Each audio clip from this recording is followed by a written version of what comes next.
I think we're going to get started, Jenn. We've got a little bit of a crowd here, and we love to invite those watching to tell us where you are watching from. Are you, what state and what country, and are you at home? How are you doing? Jenn and I have just been talking a little bit about quarantine. Jenn's a reader, but do you have any good book suggestions? I read a lot of historical fiction. Ah, okay.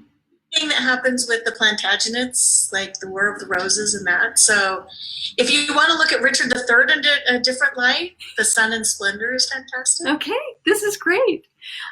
We're so glad that everyone's here. And I think, Jenn, we're going to get started, and let us know. I want to make sure you can see and hear us, but I'm Wendy, and I am here from Family Search, and this is our first live stream with a guest from Ancestry. So Jenn, will you tell us a little bit about yourself and what your job is and what your team does? Sure. My name is Jennifer Utley. I've worked at Ancestry for 23 years. I hit my 23-year anniversary in quarantine. Wow! That was a different kind of celebration. So Ancestry started as a publishing company, and so that's how I started. I worked on the magazine and the books that we used to publish. Yes. So that was my, true love for lots of years, and then, publishing got crazy, so I had to reinvent myself a couple times, and I ended up here in the research and communications team. And my team, it's really fun. We're researchers who go into family trees to try and find what kind of fun stories that we can tell out in the media, because what we want is that we want people to realize that there are all these great stories just waiting to be found. You just have to dig a little bit to find them. That's awesome. So the stories that you're going to talk about today too, these come from real families and real family trees. Yes. And so how big is your team? So my team's pretty small. So the ones in the corporate side, there are 5 of us on that team. Also get to leverage the power of Ancestry pro-genealogists. So there's about 120 professional genealogists down in Salt Lake. Yes. They're close to the family history library, yes, right? They are. So especially when we have really big projects like Who Do You Think You Are? We need lots of people to help us do heavy lifting on those projects. Oh, I'm so excited for today. So Jenn is joining us from Ancestry, and we're so glad that all of our viewers are joining us. And today, we just have a real treat because we get to learn from Jenn on and discuss kind of secrets to family history stories based on all of her experience putting television shows together. And so, like, what kinds of shows have you worked on? Like, and how long have you been doing this part of your job? Okay, so I moved over to do this about 7 years ago. 7 years. And I started working with just Who Do You Think You Are? Who Do You Think You Are left NBC and moved to TLC. Okay. I'm on, well, it depends on how you count it. How people out in the world count it. They think we're about on season 10, but in my world, we're on season 8. Just different ways of counting it. The fun part is that Who Do You Think You Are is coming back to NBC. So everyone will be able to see it. Okay, this is exciting. And is there a place for us to watch older episodes? I found them on iTunes. iTunes. Okay, this is great. So Who Do You Think You Are? Okay, what other shows? Yes. We work on Long Lost Family. We did 4 seasons of Long Lost Family. So that's where you take families who are separated for some sort of reason and use adoption research and genetic research to find where they are now and reunite them. Oh. And those are the ones that whenever we show them at work, we have people come and they bring their lunch and we call it the lunch and cry. Oh my goodness, I bet. Because you get a little teary. Yes. So that's Long Lost Family. And then over the years, we've done various shows throughout the world.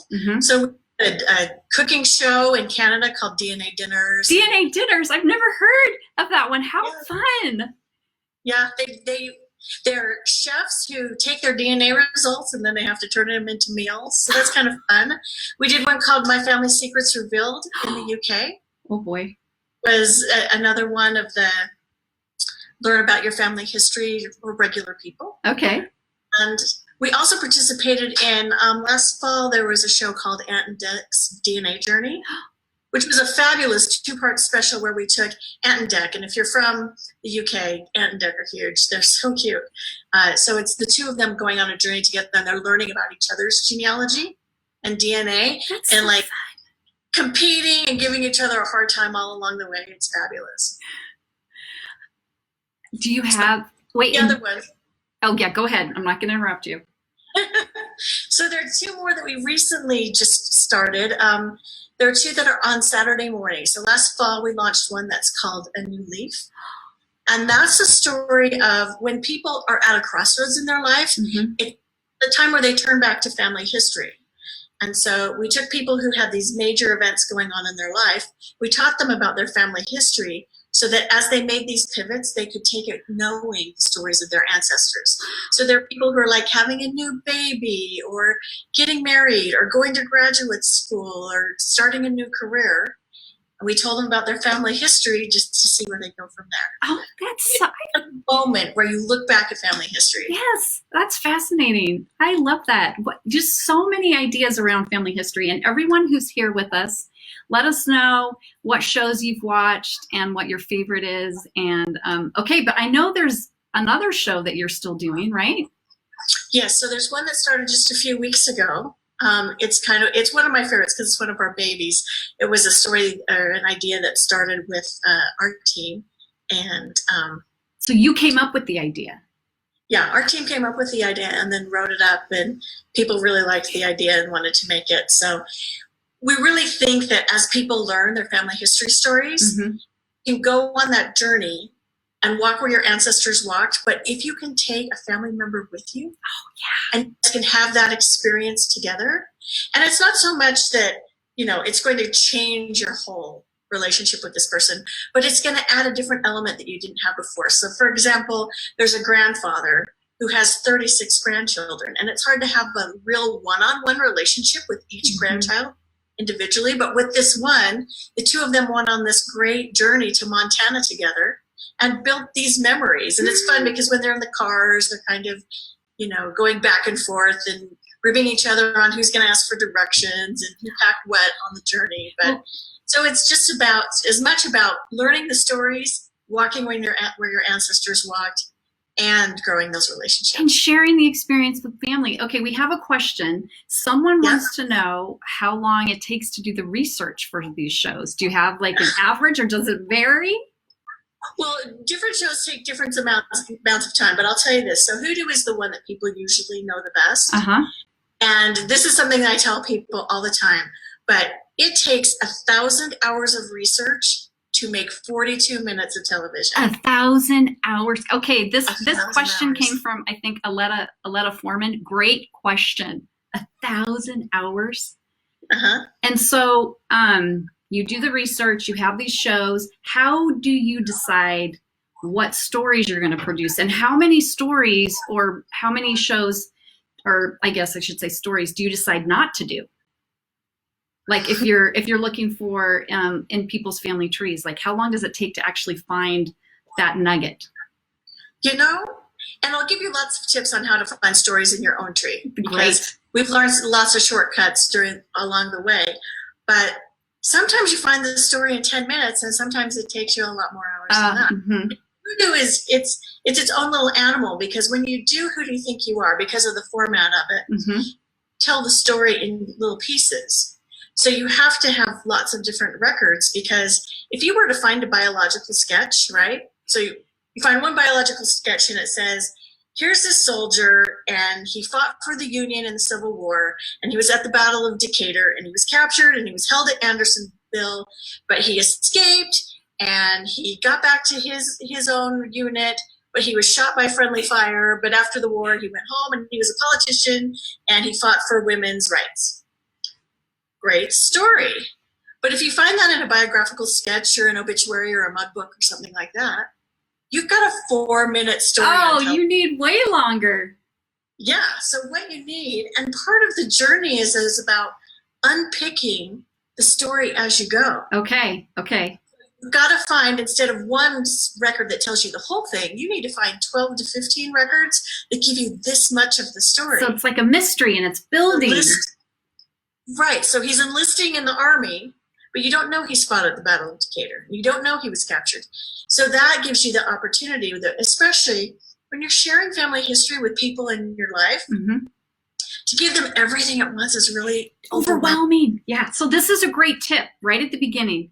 Okay, guys, listen to this. Start small and build intrigue as you go, right? Right. And so you start with one record, and then you ask the questions at the end of it saying, and where does this lead to next? And why did they end up here? All of the questions that start with the word why. Why did they do this? Why are they here? What's going on here? So they start asking, so you know where to go look for the next record. Oh, I love that. All together, got a great story. Okay. Now I have a question. Since you talked about who do you think you are, can you tell us about your first celebrity experience working on these shows and who it was, and give us an inside scoop into that?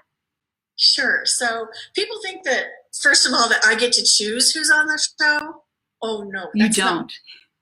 How does that happen? How do you guys decide? Is that a production company? Well, so we work with a production company, and they have people who are in charge of that. Okay. They're great, and they give us great people to work with. Okay. Oh, I don't ever have to do that. So, and I don't meet all of the celebrities, but every now and then I get to be what they call a contributor, and that's the person that sits next to them and takes them on a small part of the journey, right? Okay. So the first time I was asked to be a contributor, it was in Los Angeles, and I got to meet Kelsey Grammer, which was pretty awesome because he's a pretty big star, pretty awesome. And are you a Kelsey Grammer fan yourself? Well, we watched Cheers growing up. We watched Frasier, and so I didn't want to. When I met him, I didn't want to go up to him and be all fangirly, right? I wanted to keep it professional. Yeah, you want to be. You're representing ancestry. Yeah, you got to be professional. Well, and I didn't want to say, "Hey, I'm your biggest fan," because everyone says that. Right? There's got to be people who have Kelsey Grammer wallpaper or tattoos. Right? So I'm probably not his biggest fan, but I think he's fantastic. So I wanted to say something that was meaningful and not too bad. And so when I met him, I said, "Hello, it's nice to meet you. I'm Jennifer Utley. Thank you for all the laughs." Oh, that's so good, Jen. That's really good. Thank you. I need to use that. Thanks for all the laughs. I'll say to you at the end, thanks for all the stories. Well, and the cool thing is I introduced myself as Jennifer, but when you get call sheets, when you're going to be on set, they list all the people who are going to be on set and where they're going to be and when the sun's going to go down and where the nearest hospital is and all this sort of thing. And he turned to me and he said, "No, you're not. You're Jenn," and it's spelled with 2 N's. And I thought, what a classy, nice thing to pay attention to something quirky. I spelled Jenn with 2 N's. Yes. My best friend growing up was a Jennifer too, and she only had 1 N in Jennifer, so it was a way we differentiated ourselves. But for him to notice was just a really nice personal touch. Yeah, that's a big deal. Yeah, you think that's a big deal, but then as I sat there and you spend a couple hours with him and you go through the story and you work through it and you shoot it up, by the time we were done on set that first time, he knew the names of all the crew in the room. Wow. So personable and just so awesome and it was my first time on camera. I was worried. He was perfect. He was perfect to be the person to do this first with. Wow. He just kind of showed me this is how a real professional acts when they're on camera. So it's super awesome. And I will bring in just right now, people ask me all the time, are these people scripted for Hoodoo? And are you scripted when you're on camera? You aren't scripted. No, we've got an outline about how it's supposed to go and what record we're going to look at and what we need to make sure that people find and discover. The cool thing is when they find and discover things that we didn't even think they'd make a connection with. But yeah, those reactions they're having, those are genuine. They are really absorbing it, and you can really tell when you've got someone who's really into the whole experience. Yes. Okay, so I'm wondering if that's another tip, right? So you talked about when it comes to telling family history stories, you don't just maybe drone on with all the facts, but you talk about specific things and you build intrigue and you talk about the why. And then here you're saying this idea of, genuine reactions and giving people a chance to respond and learn and kind of absorb from their own experience. That seems like something that would be helpful when you're considering how to share family history stories, like interactive. Sure. It's a back and forth. It's not just one person sharing everything, right? Right. Well, and I think there's real power. Like, you've read a census record. There's so many great things in there. Yes. But when you hand it to someone who you want to share the story with and let them discover the details. Don't tell them the math. Don't tell them that this means that she had 12 children and only 6 of them are still living. Let them discover it. Okay. Let them work it out themselves. It can be really hard when you know the answer. Give them the room to learn part of that discovery process. Mm-hmm. Same time, another tip that I would say is, when you and I are talking about how we find a story, we want to say about, we searched in this database and found this, and it gave us this little piece, and we searched here. Usually our family members don't care how we found it. They just care about the story. So Right. Tell the how you found it with your other family history friends, because those are always good things for all of us. We want to learn how to come up with new things. Mm-hmm. But usually doesn't care about how I found it. Okay, so you could leave that detail out unless you're talking amongst friends that care. But what you're saying is let them sort of look at something and then discover the pieces themselves, even though you know the answer or you can do the math. It's more powerful if they look at this person in their tree that maybe had, like you said, 12 children, and they notice that 6 lived to adulthood. And so as they're discovering that, they're having a personal experience. So I think that's great. So instead of someone sitting there and saying, here's everything, and then here's the things that you should care about, you're letting them discover it themselves. That's right. Okay, this is great. This is so good. Okay, so that was your first celebrity experience. I don't even know if we kept track of how many different shows you've worked on, but it sounds like a ton. And I'm wondering, what do you love most about your job? Do I love most? Don't I sound like I have the world's best job? It sounds pretty amazing for those of us It is pretty watching. Yes. It is. What do I love most? Two things I'd say. First of all, I love learning new ways of doing things usually from my coworkers. Okay. People who sit around me. People will be jealous that when I have a question, I just turn to Krista Cowan and I ask her what the answer is. Jealous. That's nice. But at the same time, I'm on calls with the ProGen folks all the time who are teaching me stuff all the time. Just weekly, I'm learning more stuff, because when it comes to family history, no one can learn all of it. Never. Too big. Right. So leaning on professionals and having easy access is a really great part of my job. Mm-hmm. But the part that I really love is when we can find a story that really talks to someone. Like here's a tip. So whenever you're starting a project like this and you're going to work with someone, you need to understand what their motivation is. Okay. So you're saying that a tip could be when you're sharing family history stories with people, you need to understand what their motivation is. Is that right? Okay. Right. Do they want to learn? Do they want to understand why they're so musical? Okay. So you know that you're looking for any kind of musical thing in the family tree. What, are they looking for hard workers? Are they looking for people who were heroic? Mm-hmm. Are they just they're just looking to add as many names on their tree as possible so they can go do their work? This is great. It's like, what is their motivation? Mm-hmm. So you can deliver that motivation. So we always start with interviewing people to find out what they know already and what they want to know.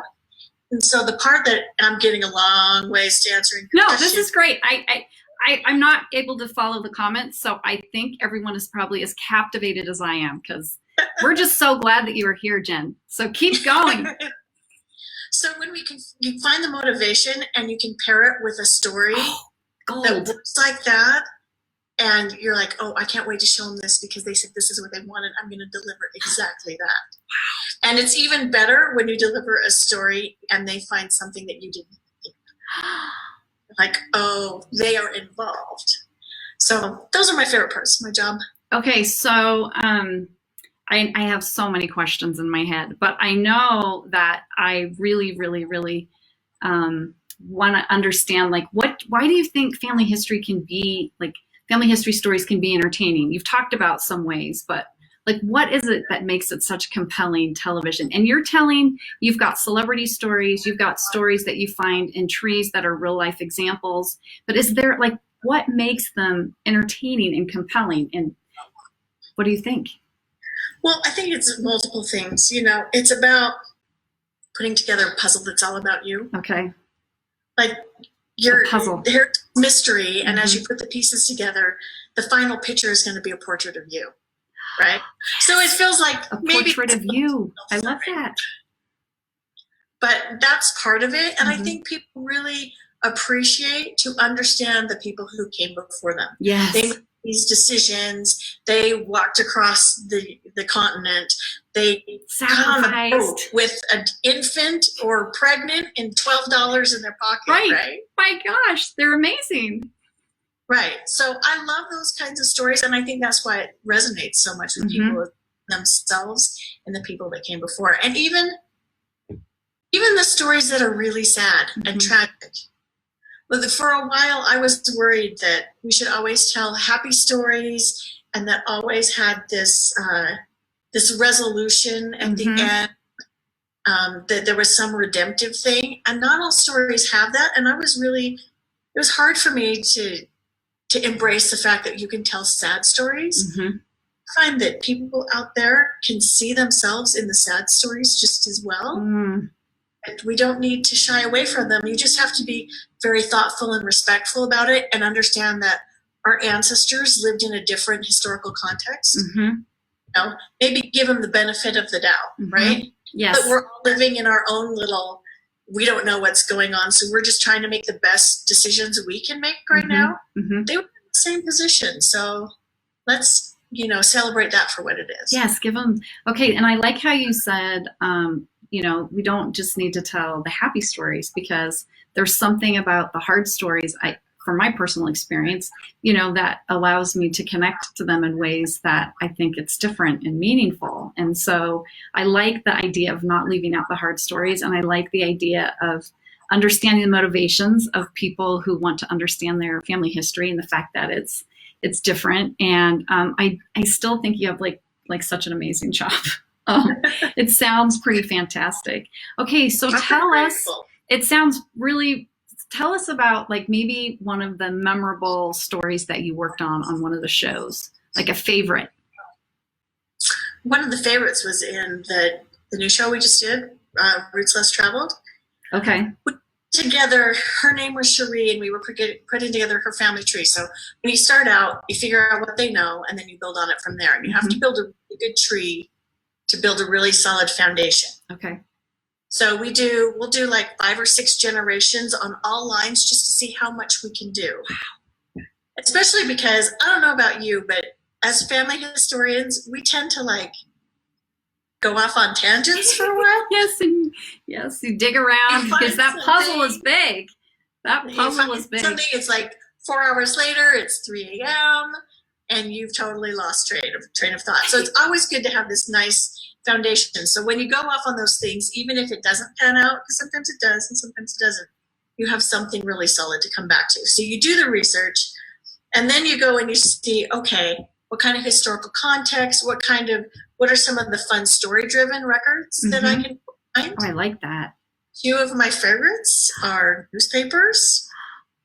Because newspapers, I told this to Kelsey Grammer, newspapers are out there trying to sell stories.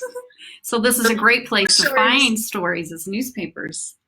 So newspapers, and then there's court records. So we were working on this tree for this woman named Cherie, and on her family in court records. And what we found is she's African-American, she's from Tennessee. And we found that her enslaved ancestors, when the man who enslaved them passed away, in his will, he gave them the land and their freedom.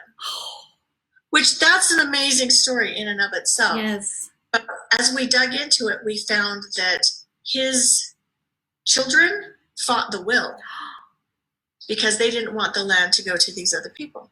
So, that's an amazing story in and of itself. But then when we went on site to try and figure out where are we going to film this, when we went to the Tennessee courthouse, the Supreme Court there was an exhibit in the courthouse that talked about this court case because it was such a landmark court case. So when all of those when the story just starts lining up and falling into place, wow. And then you've got a place and you've got this rich context and you've got these people who do remarkable things, those are my very favorite stories. Ordinary people doing remarkable things, right? And yes. Okay, so you mentioned earlier that your team's found tips for combing family trees for unique stories. What are some of those? Okay, well, I'll tell you, when we work on Who Do You Think You Are, there's some things we've always learned. The first one is interview your subjects so you know what. Okay, interview your subjects. This is so good. Then you've got to build that solid tree that I talked about. Mm-hmm. You've got 5-6 generations to be your solid base before you go off on your crazy tangents looking for all kinds of fun staying things. Up all night. That's right. And then the records that you find are really the foundation. Mm-hmm. Right? Mm-hmm. Take the records you have, sit down with them, really pour over them, give them a good think. Think about why it was created and why people answered the way they did and all those things. So the records are like your structure, but then on top of that, you bring in experts in the field. Okay. So if you've got someone who was in the Ohio Cavalry, go in, read some websites about their experience. Maybe read a book about it. Maybe you've got a friend who knows something about it. So find those experts who can fill in those details about it. And then learn the historical context. Historical context. That's what they're brings living it to in this place. What is going on? That's what brings it to life, right? Like, right. And I think that's something that even if there isn't photos or stories written about them, you can do that yourself and you can understand what's it like to be work in a button factory. You know? Yeah. Well, and there's lots of records out there that maybe aren't written by your ancestor, but are written by someone who was close to your, like in the same community or going through the same experiences that your ancestor went through, right? Mm-hmm. Yes. What they've got to say to bring in that added layer of color. Okay. Oh, I love those. That is great. I have one viewer question, and they want to know, well, there's a couple questions before we move on. So one of them is, will you be filming more episodes of Long Lost Family? Annette is asking this. Okay. I don't know the answer. We're in between seasons. Yeah. Jenn doesn't know, in between seasons. So where can people go to watch the shows that you've talked about? Will you tell us a little bit about where they can find those? So I've seen Long Lost Family on one of my streaming things recently. Okay. I don't know when it is, but one of them has Long Lost Family. And I usually watch Long Lost Family on YouTube or iTunes. Okay. I can get them both on iTunes. Okay. The New Leaf and Roots Less Traveled. Roots Less Traveled is going on right now, and there will probably be some repeats, so you can probably pick those up. I wouldn't be surprised to see New Leaf go in repeats too. I don't know for sure though. Okay. Now, one other question. Is there a page on Ancestry.com that has all the information about all the shows? Usually not all the shows together. Every now and then we do a landing page for the specific season. Okay. And it's usually Who Do You Think You Are? But sorry, I don't have one I can send you to. That's okay. That's why this is so much more fun, because we can get like the inside scoop. Okay, I have another question for you. Okay. I remember Ancestry had a lot to do with Coco. And will you tell us about your experience working with Pixar and Coco and what that was like, and maybe some highlights? Oh yeah, what an amazing experience that was.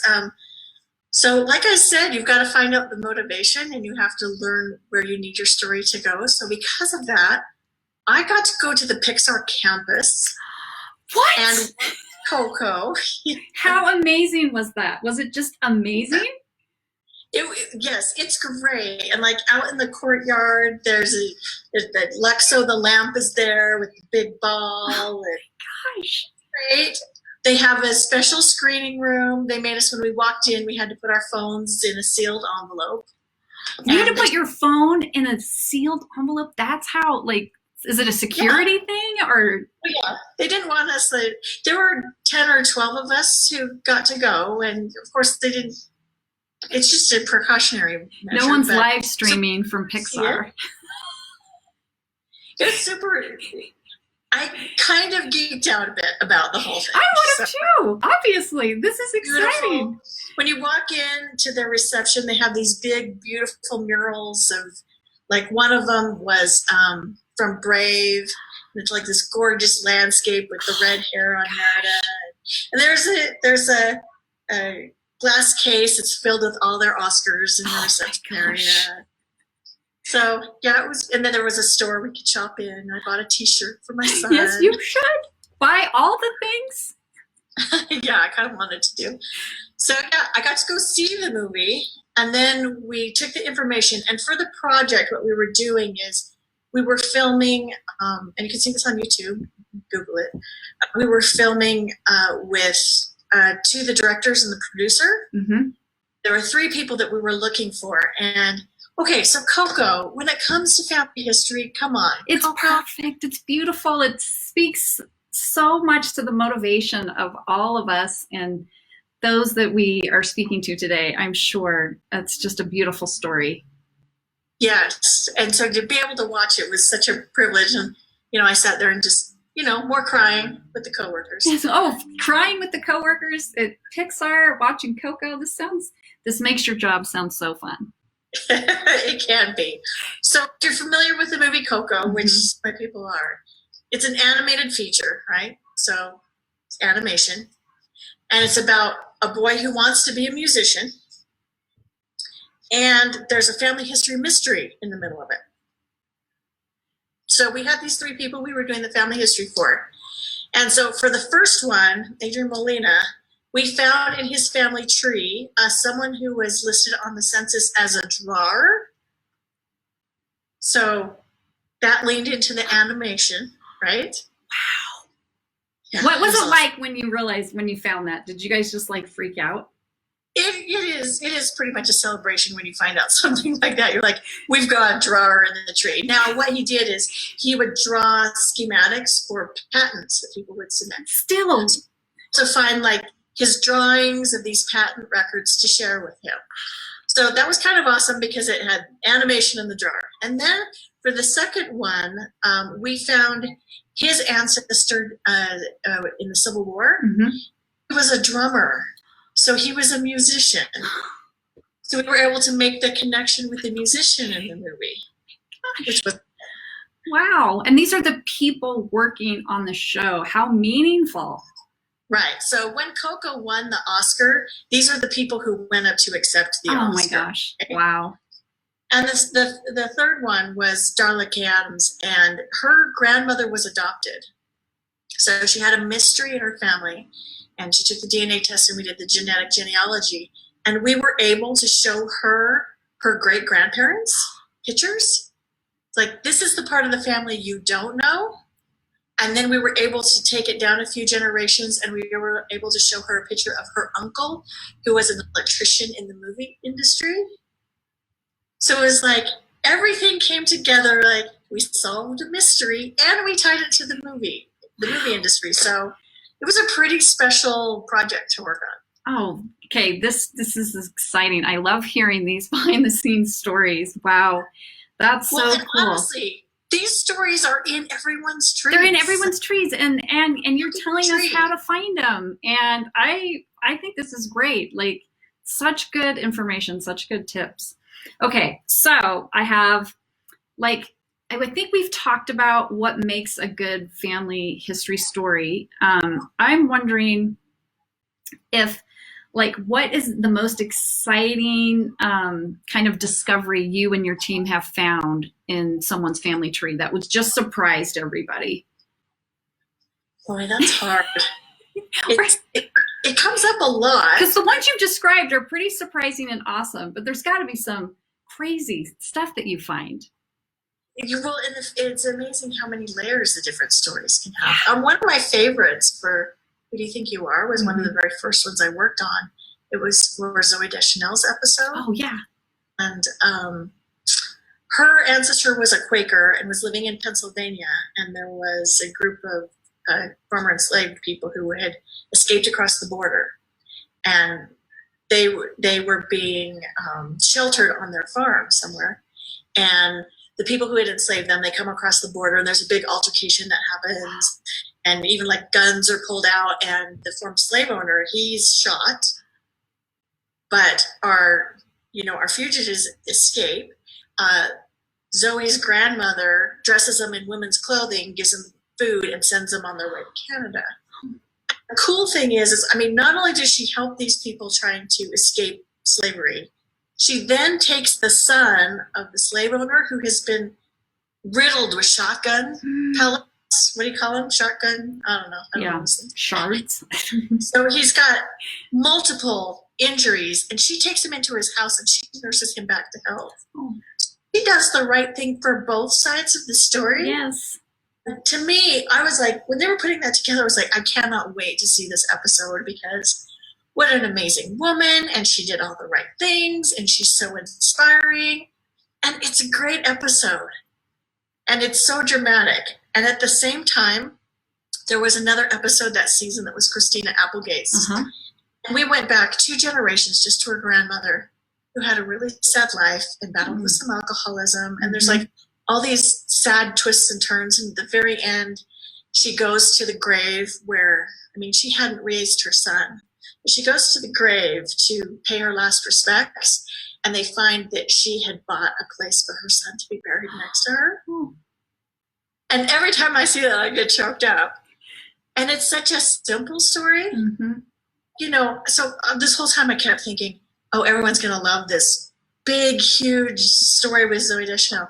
And everyone who talked to me came up to me and said, oh, that Christina Applegate episode is so good. So they don't always have to be big, grand stories. Right. They can be really simple, quiet, about people truly cherishing one another. Can be the most powerful ones. Oh, I love that. Simple, quiet, and what we truly cherish. And I think we're all, finding those in our stories and ourselves. And I think especially at this time with quarantine, right? It's just so wonderful to see the good that people are doing, and what will history say about us in this time, right? Like, it's just such an interesting thing to think about. And okay, we have a couple of viewer questions for you. Someone from Portugal, I think Christina, she wants to know, are you considering projects in other languages or other countries, other shows? You talked about some in the UK, but other languages? We have a whole team who does programming all over the world, and there's always a bunch of things going on. Okay. What's going to come to fruition, but yeah, there's always things going on. So just pay attention. The next one is. Okay, someone wants to know if you're willing to share your personal heritage, or maybe something you've discovered about yourself in your own family tree and how that's impacted your life. Every time I'm able to turn a name on my tree to someone with a personality and anything like that is pretty amazing. But I will say, I worked at Ancestry before I would consider myself a real genealogist. I was in publishing. I was interested, but it took a while before it really bit for me. Like, people have that moment where they get bit by the genealogy bug. And so at first for me, it was a job. And then it happened. And what happened was, I have a great-great-grandmother who I could not find on the passenger lists. Like, I knew what year she had come. I knew what ship she was on. Like, I knew all those things. And I looked and looked and looked and couldn't find her. Found her at Family Search. Oh, yes. Good job. Yeah. Family Search. Yeah, found her at Family Search. Eventually, but before I could find her, one of the things that you do when you can't find your person is you say, does this person have any siblings with crazy names that I can look at? Okay. And so I picked her most crazily named sibling, whose name was Lavinia. Lavinia? And so I looked up Lavinia, and I found Lavinia coming over on a ship in 1863 She's listed as 16. She's really 19. But she's listed as 16, and she's traveling with an infant alone.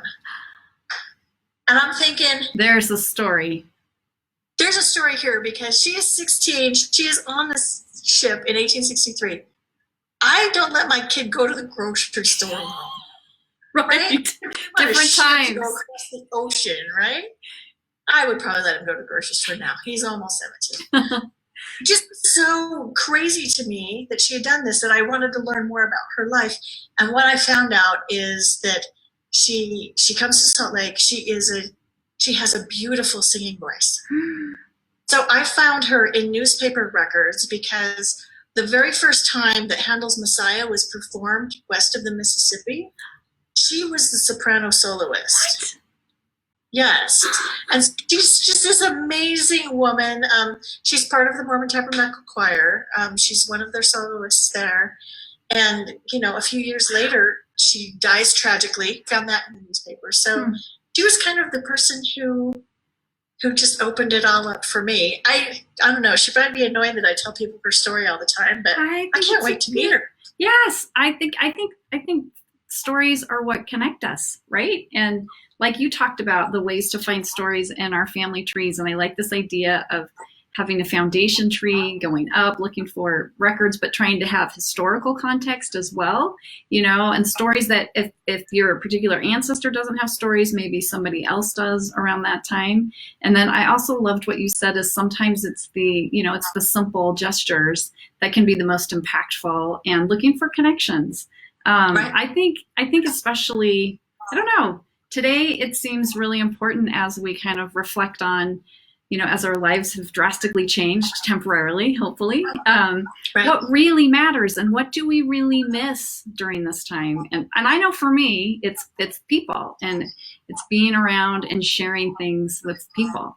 And so it's just so interesting to think about, where we come from. And like you talked about the strength that one of your shows, people, I can't remember the name, so forgive me, but it's when they were using family history to understand as they embark on a new experience. What was that show called? I don't know which one. It was the one where, like, if they're going to grad school or maybe getting married, and then A New Leaf. A New Leaf, yes. Yeah. And I just think, how can we take that concept of a new leaf and help us today in this hard time? Like this isn't something you and I talked about earlier, but it really feels to me like what can we do in this moment today, with those of us that have trees or don't have trees? What would you suggest that we do if we take that a new leaf approach and we look back to help us go forward? Well, and you remind me of the research at Emory University. Are you familiar with it? Yes.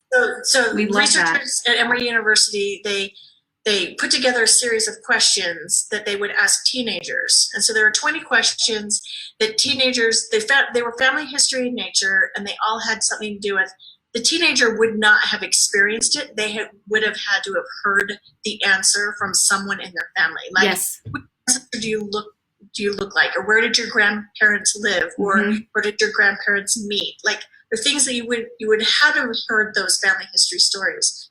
And they found that the more of those answers that the teenagers knew, the more resilient they were in their own life, which makes sense, because our ancestors, they went through these hard times and they persevered. Like, our ancestors had 100% successful rate, or we wouldn't be here. Right? They survived. So they survived these hard times. And if you think about it, they survived wars and hurricanes and diseases and all these things, and they made it through. I'm tough, and I can do that too. Yeah. And I think that's why family history is so relevant today, and why people get such peace from learning about those that they came from. Plus, it's just fun to do. It's fun to put these trees together and learn all these stories. I like how you said it's a puzzle of you. And so all of these pieces, they make up who you are. And it's really fun to kind of better understand that. Okay, we're going to take one more viewer question before we wrap up. But this is a fun one. It's from Claudette, and she's wondering, have you ever done research on someone whose life is so incredible that you wish you were related, that you desperately tried to find strands or connections where your trees lined up? That's a great question. we have found stories that we're like, oh, this would make a good story like this, but it's so big, we need to turn it into a feature film, or we need to turn it into thing like that. We found stories that just have so many layers that they have to be bigger. In fact, we were doing some research I was in a meeting with Hoodoo this week, because we meet on every tree every week, and someone said, this needs to be a 2-part episode. There's so much there. I have never tried to see if I was related to them. I think that's something you need to do. Well, you'd have to have, that's not true. Okay, there was one. Okay, confession. We were doing some research on someone who, as we went back far enough, and we got about 7 generations back, we hit some Utleys. I am not a blood Utley, that's my married name. Yes. I wanted to figure out how my family, like my husband and my son's family, connected with her. So we were able to figure that out. Oh, that's cool. Okay. I like that. I thought that was a great question. Okay. So I think that some of your family history storytelling secrets, I think all of them are fantastic. And I like how you started out first by talking about, like, you don't just give someone all the, like, a biographical sketch. You want to, like, take them on a journey, build some intrigue, and you want to share things with them, but let them sort of find and discover it for themselves, even though that you know the answer. So it's more of a together experience. It's not just somebody talking.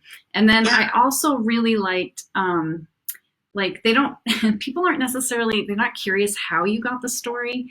They're looking for themselves or connection. That's something that, like, you can share with us because we're intrigued, right? Like, but that maybe if you're sharing it with other people that aren't family history buffs, just leave that part out. Right. Unless they ask specifically, they're like, how did you figure this out? Yes. Where did you do this?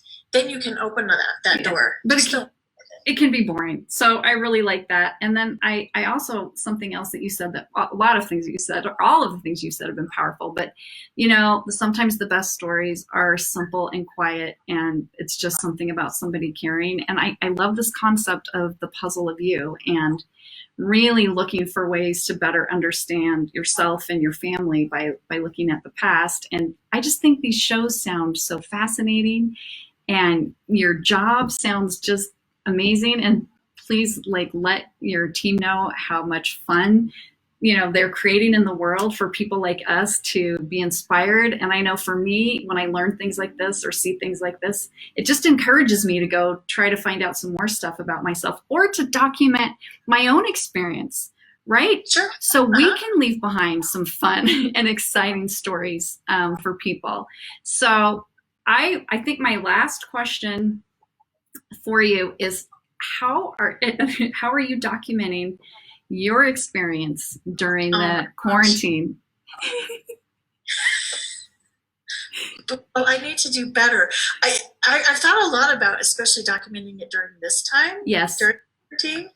If I just didn't have so much to do. So much to do, I know. But, like, I think for me, I've been taking videos and I've just uploaded them to an unlisted YouTube channel, because I feel like videos can capture things, you know, like the empty downtown and things like that. And my kids are here. You guys, I'm live streaming, so be quiet. Okay. What else do you want to tell our viewers? And thank you so much for spending time with us today. But as we wrap up, what's your last storytelling message? And I'll take, suggestions from people on how I should do that. I will say I've learned some new skills with the homeschool.